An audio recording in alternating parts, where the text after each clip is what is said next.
Welcome to my channel, Lobby 22. Hold on, because it's going to be something incredible. At 11 p.m. Eastern European Summer Time, June 14, 2025, Ethan Carver stood frozen in his Seattle penthouse, the city's skyline glittering beyond the floor-to-ceiling windows. A stranger's shadow flickered outside, sending a chill down his spine. Beside him, his wife Vanessa slept, her breathing uneven, her body still warm from their earlier, unnervingly intense encounter. At 52, after 15 years of marriage, Ethan had noticed a shift. Vanessa's sudden boldness in bed, moves she'd never tried, whispers of passion that felt rehearsed. His stomach knotted. Where had this come from? A cryptic note slipped under the door that morning. "She's playing you," ignited his worst fears. He grabbed his phone, the hidden camera app he'd installed days ago blinking live. The feed showed Vanessa at Pier 57, laughing with a tall, dark-haired man Ethan didn't recognize. His heart slammed against his ribs. She'd claimed a late yoga class. Lies. Anger surged, but he kept quiet, watching her sleep. Her phone buzzed on the nightstand, locked, as always. He whispered, "Vanessa." She stirred, rolling away. "It's late, Ethan," she mumbled, voice thick with feigned sleep. He pressed, "We need to talk. Now." She sighed, sitting up, hair tousled. "What's wrong with you?" "You've changed," he said, voice low but firm. "New moves, new energy. Where'd it come from? Who's teaching you?" Vanessa's eyes flashed. "Paranoid much? Maybe I'm just evolving." Ethan's temper flared. "Evolving? After 15 years of the same routine, you're suddenly a seductress? Don't insult me." She grabbed a silk robe, storming toward the guest room. "I'm done with this," she snapped. Ethan followed, blocking the door. "Who's the guy at the pier?" Her face paled. "What pier?" He held up his phone. The camera feed paused on her smile. "This pier. Explain." Vanessa's breath hitched. "It's not what you think." Ethan's voice rose. "Then what? You're sneaking out, locking your phone, acting like a stranger." She shoved past him, slamming the door. "Leave me alone." "Alone?" Ethan sank onto the couch, the note crumpling in his fist. The shadow outside. Was it a coincidence? He called a PI, Tom Reed, a grizzled ex-cop with a knack for secrets. "Tail her tomorrow," Ethan ordered. "I need proof." Tom agreed, promising results by dusk. The next morning, Ethan left early, hitting a waterfront gym to burn off rage. Weights clanged, sweat stung his eyes, but his mind raced. Back home, he found Vanessa gone, her car missing. Upstairs, voices stopped him. Lily, 19, and Grace, 18, his college daughters, whispering. "Mom's out of control," Grace said. "She bragged about meeting guys on Flirt Zone," said Dad wouldn't notice. Lily gasped. "We joked about her spicing things up, but this? She's using our idea." Ethan's blood ran cold. His daughters had planted the seed. He burst in. "Lily, Grace, what's this?" They froze, faces draining. "Dad, we didn't mean," Grace stammered. Ethan cut her off. "You told her to flirt online? To cheat?" Lily sobbed. "We thought it'd fix your fights. She said you were distant." Rage boiled. "You gave her a roadmap to betray me." They cried, reaching for him. "We're sorry." Ethan stepped back. "Get out. I can't face you." They fled, tears streaming. That afternoon, Tom called. Caught her with a guy, Jake, a bartender. Motel footage incoming. Ethan's resolve hardened. The war was on. Ethan Carver paced the Seattle penthouse at 12:15 a.m. Eastern European Summer Time, June 15, 2025, the city's lights casting eerie shadows across the room. The motel footage from Tom Reed burned on his phone. Vanessa tangled with Jake, a bartender with a cocky grin, their laughter echoing through grainy frames. At 52, Ethan's 15-year marriage was a crumbling facade, fueled by his daughter's unwitting suggestion and a cryptic note hinting at more. His heart thudded as he replayed Lily and Grace's confession. Flirt Zone. Their naive, spice-it-up idea twisted into betrayal. A second note slid under the door. Watch the docks tonight. Was this a trap? He grabbed his coat, adrenaline surging, and drove to the docks. Rain lashed the windshield as he parked near Pier 57, the camera app live.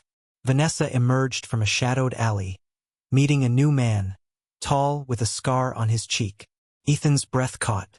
Who was this? He recorded, hands trembling, then called Tom. Another guy, docks now. Tom arrived, snapping photos. That's Leo, a shipping magnate. She's in deep. Ethan's mind raced. Blackmail? A network? He returned home, the notes piling up. Someone knew his every move. The next day, Vanessa strutted in, oblivious. Ethan confronted her, phone in hand. Who's Leo? Jake? Explain this. She froze, lipstick smudged. You're spying on me? He slammed the footage down. You're cheating. My daughters gave you the idea. Her eyes widened. They suggested flirt zone to save us. I just explored. Ethan's voice shook. Explored? With multiple men? She grabbed her purse. You're suffocating me, she spat, fleeing. Ethan called Natalie, a fierce divorce lawyer. I've got evidence. Move fast. She promised court prep by week's end. That night, Lily and Grace arrived, tear-streaked. Dad, we're sorry, Grace sobbed. We heard Mom with Leo something about money. Ethan's pulse spiked. Money? Lily nodded. She said it's for freedom. A third note appeared, she's selling secrets. Ethan's blood ran cold. Vanessa, a tech consultant, had access to his company data. He called Tom. Check her office. Tom found deleted files, client lists, sold to Leo. Ethan's rage boiled. She's sabotaging me. The next morning, Vanessa met Leo at a cafe, whispering. The data's secure, she said. Leo smirked. Good. Keep Carver distracted. Unbeknownst to her, Tom recorded it. Ethan, at the penthouse, received the audio, his world shattering. He confronted her that evening. You're stealing from me? For him. Vanessa paled. I needed out, your control was killing me. Ethan's voice was ice. You chose crime. I'm done. She stormed out, leaving a USB drive proof of her deals. The battle intensified. Ethan Carver stood on the penthouse balcony at 11:30 p.m. Eastern European Summer Time, June 14, 2025, the Seattle skyline a blur through the rain. The USB drive Vanessa left pulsed with damning evidence, client lists sold to Leo, a shipping magnate, her betrayal now a corporate theft. At 52, his tech empire teetered, his 15-year marriage a smoking ruin. The cryptic notes, the docs meeting, and Tom's audio of Vanessa's deal cemented his resolve. A fourth note slipped under the door, she's not alone, watch the board. Ethan's heart sank. Was his company compromised? He called Tom at dawn. Check the boardroom, someone's in on this. Tom infiltrated, finding encrypted emails between Leo and a director, Paul Hensley, promising Vanessa a cut. Ethan's fury ignited. Paul, his trusted ally, had greenlit the theft? He stormed to the office, confronting Paul mid-meeting. You're selling me out with her? Paul paled. Ethan, it's business, Vanessa offered. Ethan cut him off. You're fired. I'm calling the SEC. Paul fled, leaving a chaos of whispers. Back home, Lily and Grace waited, eyes wide. Dad, we overheard Mom, Grace said. She's meeting Leo again, something about a yacht. Ethan's pulse raced. Yacht? Lily nodded. She said it's her escape plan. He called Tom. Track her now. That evening, Tom sent live footage, Vanessa boarding a luxury yacht with Leo, a suitcase in hand. Ethan's stomach dropped. Was she fleeing? He alerted the Coast Guard, claiming stolen data. Hours later, the yacht was intercepted, Vanessa arrested, Leo detained. At the penthouse, Natalie arrived, grim. She's charged with theft and fraud. Courts in 48 hours. Ethan exhaled, but a fifth note appeared, Paul's not done. His blood ran cold. That night, Paul broke in, demanding the USB. Ethan wrestled him to the ground, shouting, security. Paul escaped, but the drive was safe. Natalie called. Paul's on the run, charges pending. Ethan's relief was short-lived as Vanessa called from custody, sobbing. I was forced. Leo threatened me. Ethan hung up, unconvinced. The next day, court loomed. Tom delivered Paul's confession, Vanessa's plan, his complicity. Ethan prepared the notes a puzzle. Was Shadow King behind them? At trial, Vanessa's plea, coercion, faltered against evidence. The judge ruled, divorce granted, assets frozen, jail time looming. Outside, she glared. You ruined me.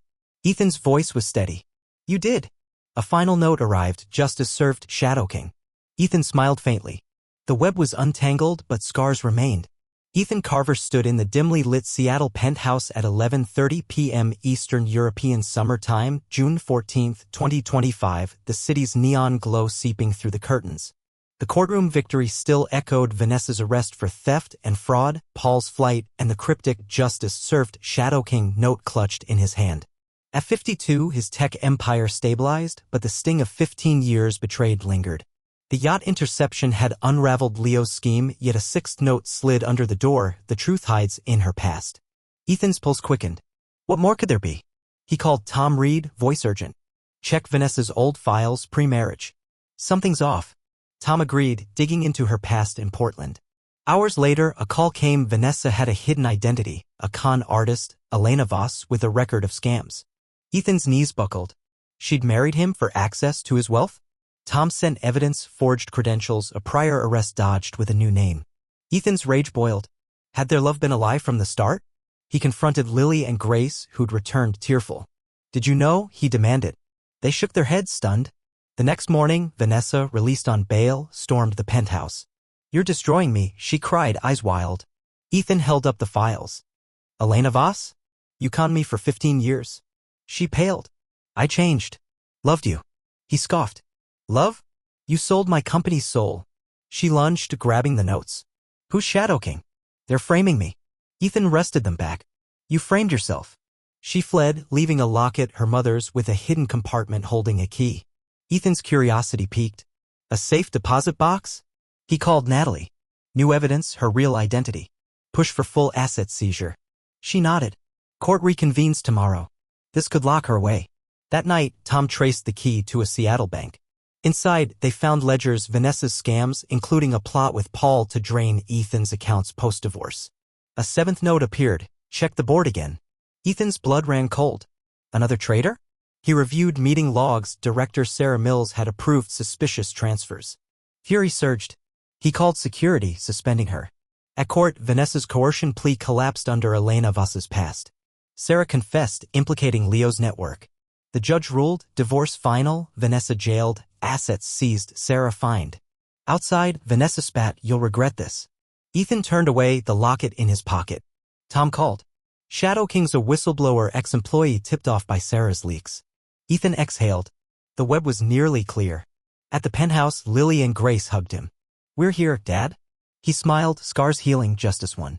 Ethan Carver stood on the Seattle penthouse balcony at 11:02 p.m. Eastern European Summer Time, June 14, 2025, the city's skyline a jagged silhouette against the night sky.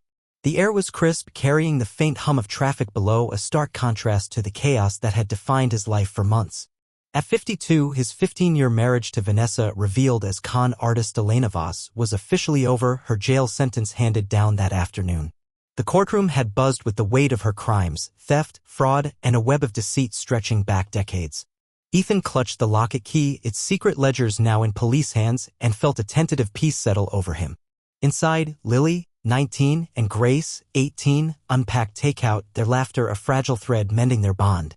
Dad, the cafe's a hit, Grace said, scrolling reviews of Ethan's new waterfront venture, a phoenix rising from the ashes of his betrayal. He smiled, the weight lifting. Vanessa's assets were seized, her downtown condo sold to cover fines, and Leo's network crumbled under SEC scrutiny. A final note arrived and signed, but with a photo of Shadow King, a former IT worker now safe in witness protection. Justice, it seemed, had found its mark. Meanwhile, Vanessa sat in a stark cell, her designer clothes replaced by a drab jumpsuit. The guard's footsteps echoed as she stared at the wall, her freedom a distant memory. Paul and Sarah had turned state's evidence, leaving her isolated. A visitor, her estranged brother, Marcus, appeared, his face hard. You dragged our name through mud, he said. Mom's locket? A reminder of your greed. She sobbed, I loved him.